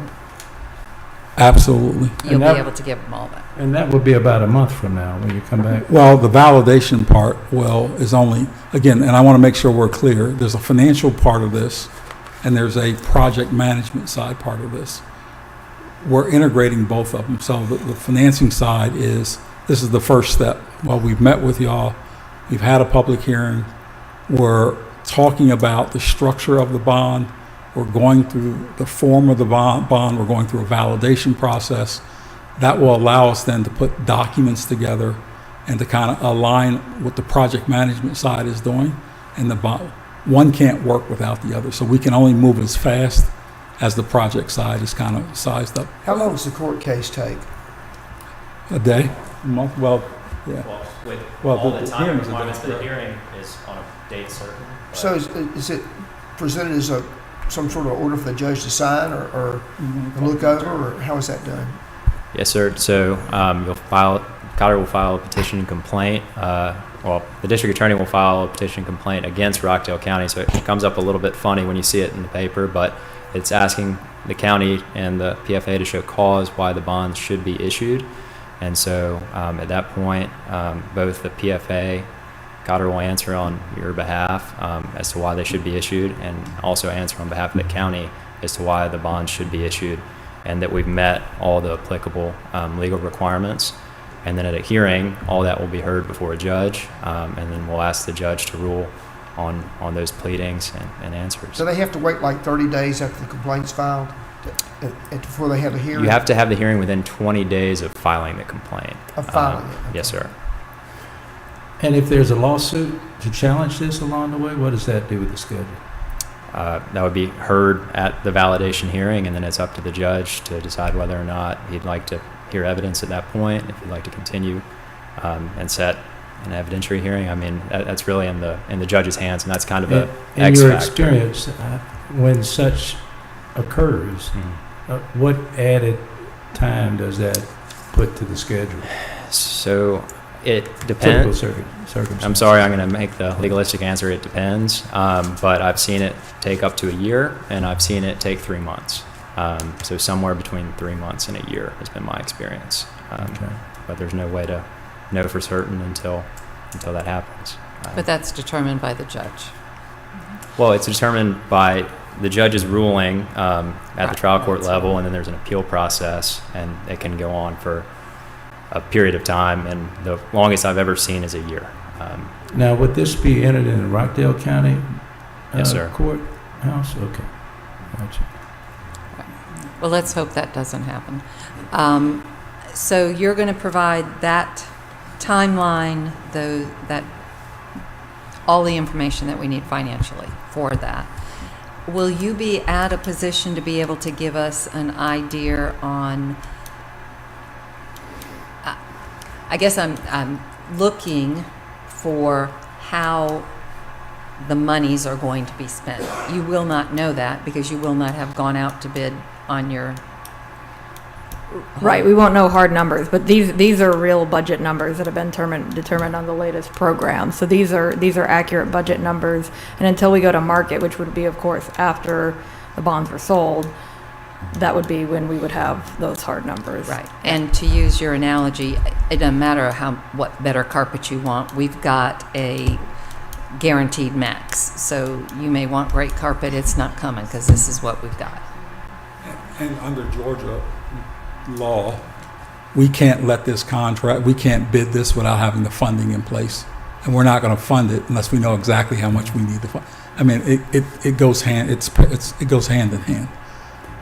So at the end of the day, I think what you're asking for is a single view of all of this combined, which I think we can provide as we move forward. The next step will be, assuming you approve everything this evening, is to put together a transaction timeline or a single view, which will look like a project management schedule, quite frankly.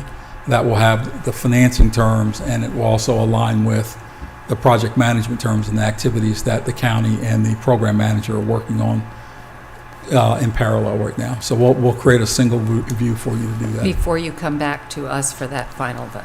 And when we come back, all the terms, the structure will be put together next week in terms of a timeline. We have a goal in mind and a date in mind based on some things. With respect to the blanks in this document, the next time we would come back, all of these blanks will be filled in with specific dollar amounts, with specific terms and conditions. All of that will be, payment dates, who the commercial bank is. All of that will be embedded in this Who the document. commercial bank is that you want us to approve. Correct. And All of that will be embedded in this document for you to say, it meets the condition that we validated, and two, it meets what we've communicated to you over the last 3 or 4 months. we're not going to do this again, at least I don't expect anyone in this room to have to go and do this again, but I assume you guys will, and it would be probably beneficial to avoid this situation by just putting exhibit on these documents that have nothing filled in. That's just my thought on And it. I guess the clerk is keeping good notes. Oh, she is. Sorry, Jennifer. So Brother Donald's concerns can be addressed. Yeah, indeed. Mr. Chair, I would be in favor of tabling this resolution and reconvening next week, subject to the receipt of the information that I think we should have, for prudency purposes, to ensure that we're making our decision based on, in my view, concrete information. I mean, I trust what the hard work that everyone has done. I think you've done a great job, but I think there's too much generalities, if you will, in the information that we received so far. So I'd like to get more specifics, like what you mentioned earlier, in terms of the budget uses line items. And you got a $5.4 million cushion, if you will, in this financing. And whether option A can be a reality under the circumstances, right? I just, and then what does this mean in terms of the some pro forma financial statements of the county? I would like to get a better sense before I say yay or nay. I have a question. It's a parliamentary procedure. It seems like he's making a motion on the table. Do I have to have the motion to approve the bond resolution presented first, or can we hear the table? So someone needs to make a motion first. Typically what you would do is have a motion and a second, and then you would open it up for discussion, and then you'd have your vote. We've heard an opinion. I think that's all I could call that Correct. right now, is your opinion of what you would prefer That's right. to happen, but someone needs to introduce a motion. I think I'm going to ask if there's a motion to approve the bond resolution as presented, and see how we stand. Is there a motion to approve the bond resolution?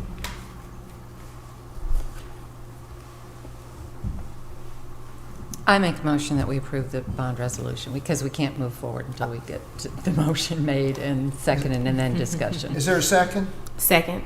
All right, we have a motion and a second. Is there any further discussion? All right. I have further discussion Go ahead. on this. I am going to, after hearing this and being in the meeting with you that you provided, each of us individually, that we're able to, not that any of you need to know this till you call the vote, Mr. Chair, but I am going to move forward with the understanding that you have clarified with the exhibit. However, the next that you come to us to truly want a stamp on those bonds, I'm not going to vote unless we have all the documentation that we have. So I figure I'm just giving you a heads up on that one. And also, I would suggest that we want to wait till there's another meeting. We want to get this stuff coming to us, because, I mean, this guy here, he's smart. He's a CPA, and he's a money guy. I'm just a poor country lawyer. and this lady right here, she's brilliant. She's been running the money situation at my dentist for the last 30 years, 40 years. I don't know that makes me brilliant, but thank you very much. And chairman of the school board, right? Yes. So we have some bright women also here on this panel. And so these are great questions, but we have a motion and a second, and is there any other discussion? Yeah, my comments remain the same. I really think that if we should have that now before we even vote on this. I think we should, maybe come back and vote about it after we've got a clear understanding of the sources and uses, what's the clear impact on the county's finances, and whether we can do option A. All right. Any further discussion? All right, I'll call the question. All in favor of approving the motion to approve the bond resolution as presented, indicate by saying aye. Aye. Aye. Aye. Nay. Okay, we have 4 ayes and 1 nay. So by the majority, it passes. All right, at this point, the last item on the agenda is closing the meeting. Is there a motion that we close the meeting? Anybody make a motion to close the meeting? I'll make the motion to close the meeting. I'll make it. Second. All right. Thank All you. in favor? All right, it's closed. Thank you.